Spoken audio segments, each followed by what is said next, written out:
Welcome to the Defense and Aerospace Report. I'm Vago Muradian at the Center for Strategic and International Studies, where we are with Andrew Hunter, who is the Defense Industrial Scholar here.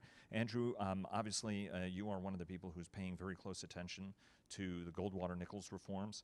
Obviously, Senator McCain has looked at this as a legacy issue, and so has Mac Thornberry, the House Armed Services Committee chairman, to make a whole series of fundamental reforms to the landmark 1986 legislation.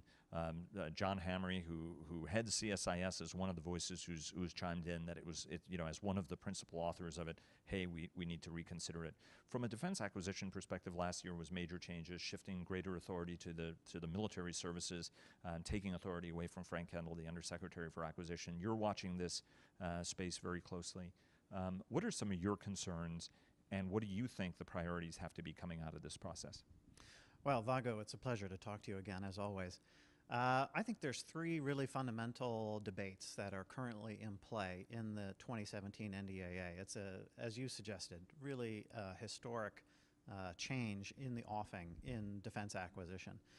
And with that historic change, there is great potential, but there's also the possibility for peril. And so I think there's a lot of opportunity and there's a lot of goodness in what's being proposed. I also think there's quite a bit of risk if it's not thought through, done carefully, and implemented appropriately. So the three big things that I'm talking about. First is a proposal, obviously, that's gotten a lot of attention to change the organization within DoD for doing acquisition. The second big one that's gotten a little less attention is the House's somewhat bold proposal to change the way acquisition programs are structured fundamentally. And the third one, which has gotten the least attention, but I think maybe the most important, is a push in the Senate bill to change the business model for how research and development is done in the Department of Defense for defense systems. And those are all three huge changes. Like I said, the one has gotten the most attention, but fundamentally they're all big changes with a lot of potential to spur on new innovation if done well, but also some peril that we could break things that have been successful in the past. Well, let's talk a little bit about that. I mean, obviously, the position of Undersecretary for Acquisition, Frank Kendall's current position, was created in part because the military services themselves couldn't better coordinate their own acquisitions. They needed greater OSD oversight over the process. Some of that authority has been wrested away from AT&L to the services, although supporters of the current model would say that some of these programs didn't get in trouble because of OSD. They got into trouble because of fundamental decisions that the military services made. If you're going to appropriately reform the role of the Undersecretary for Acquisition, Technology, and Logistics, in your view, what's the right way to do that and what's the wrong way to do that? What is something that is going to yield, as far as you're concerned, a positive outcome as opposed to a negative one? Great question. I think the fundamental impulse behind this push towards some kind of reorganization is a good one. It's a correct one. It is to focus the folks in the Office of Undersecretary of Defense and Acquisition on the right goal and objective, which is capitalizing on this tremendous surge of innovation, which the Department of Defense has to capitalize on or risk falling behind potential competitors. And so I think it's the right goal, the right objective, and changing the organization to have a focus on that, I think, is fundamentally a sound idea. The concern is that there's a mixture of vagueness and specificity in the current proposal that's in the Senate bill that really needs to be clarified. In some cases, they've overspecified. They've created this hierarchy within the acquisition community that puts research and development at the top, acquisition second, logistics third. That may be right in many instances, but it's probably not going to be right in all instances. When we're in the heart of a logistics surge in Afghanistan, for example, it was pretty important to have a logistics executive who was a top flight DoD official. And at the time when Ash Carter was doing that job, one of the things he said is everybody neglects the fact that half of my job is actually logistics, and so he spent an enormous amount of time focused on that. As much time, he would argue, as he was spending on acquisition. So you need some flexibility in how these responsibilities are prioritized and assigned, as opposed to something that's in statute, which becomes then very difficult to change. On the other hand, there's other aspects of the organization that are really not addressed at all in the Senate bill. And so it's unclear then where the responsibilities would reside. So you've got this mix of what's specified, what isn't specified, which then becomes very unclear. I think the right answer really is for the Congress to ask the department to come up with a clear plan of how these responsibilities should be aligned in a mandatory way in a restructured organization, but give them the time to think it through, to balance out the priorities, and come back to Congress with a proposal. Some aspects of that may need further legislation. A lot of it can probably just be done by the department. And what about on the other two categories that you mentioned of the three? Well, the biggest risk when it comes to program structure is the risk that by kind of separating the early stage research and development from later stage building of platforms, which is essentially what the House has proposed, which is designed to speed up the process, right? It's designed to allow you to reduce risk in early stage R&D, but when you're getting into building of platforms, use mature technologies, get it done. You know, not 20-year development cycles, but hopefully 10 or less. That's the goal, and it's, again, a good one. The risk is, though, that there'll be this valley of death between the two that we've seen in a lot of areas, particularly in the small business world, where these things are already somewhat separated. And it's very hard for someone, once they've demonstrated their technology, if they aren't already tied into a program to just jump on, it's the valley of death. They go a couple of years or more without funding, and it's really hard to get across and to bridge that divide. So that's the risk, and it really needs to be thought through. How are you going to align the early stage R&D with some kind of a acquisition program without tying down platforms to immature technology? Obviously, Dr. Carter has focused on innovation being a key element of his agenda, force of the future being the other.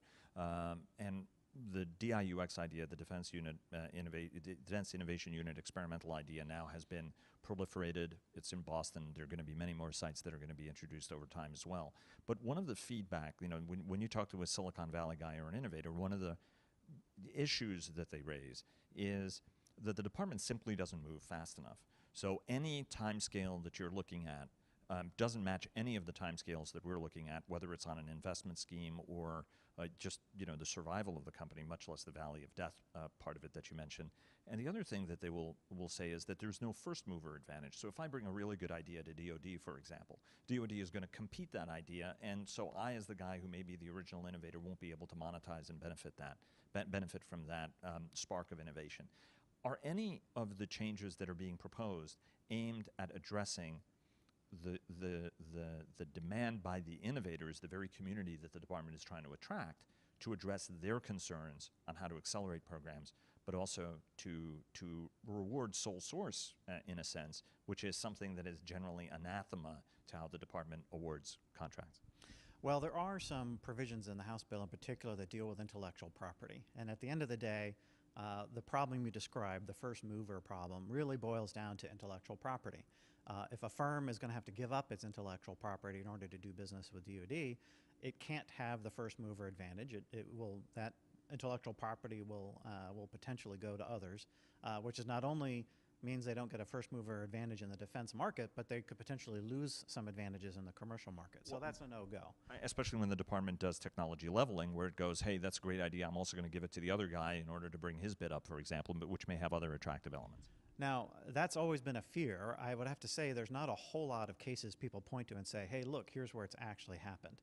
And so I think there's a little more fear there than there is actual risk for companies when it comes to their intellectual property. But there are provisions in the House bill that change the current statute as it relates to intellectual property.